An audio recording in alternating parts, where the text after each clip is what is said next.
Merci, merci, Madame la Présidente. Monsieur Marlex, vous nous dites que c'est juste un parallélisme des formes avec ce qui est demandé aux opérateurs téléphoniques. Oui, sauf que si nous n'avons pas jugé utile de protéger nos conversations téléphoniques en les brouillant, nous avons, il y a longtemps déjà, décidé de protéger nos échanges de données.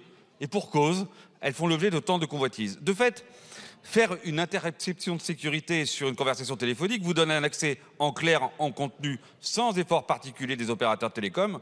Le parallélisme des formes voudrait que les OTT vous conduisent à avoir accès à du contenu chiffré. Ils vous donneront le volontiers, je n'en doute pas une seule seconde. Et là s'arrête la comparaison.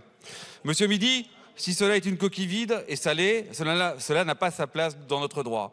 Monsieur Lefebvre, cher ami, il n'y a pas ceux qui se réfugient derrière la technique et qui seraient les complices des criminels par leur inaction, et ceux qui, avec un yaka faucon, règlent les problèmes comme si nous avions la baguette magique de Champollion à portée de main.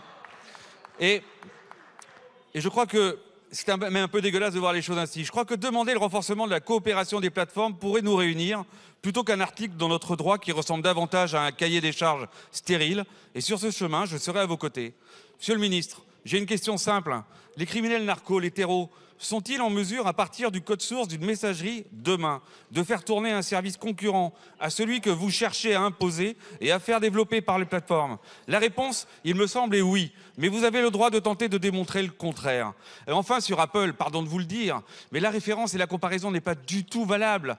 Apple s'appuie sur des haches de file, c'est-à-dire des empreintes numériques. Il ne s'agit pas d'être intrusif sur le contenu des personnes, mais simplement de comparaison. Et c'est cet outil, d'ailleurs, qui sert à nos services de manière transnationale à lutter contre les pédocriminels. Cette comparaison n'a donc pas lieu ce soir et la technologie mise en œuvre n'a rien à voir avec ce que vous proposez dans l'amendement.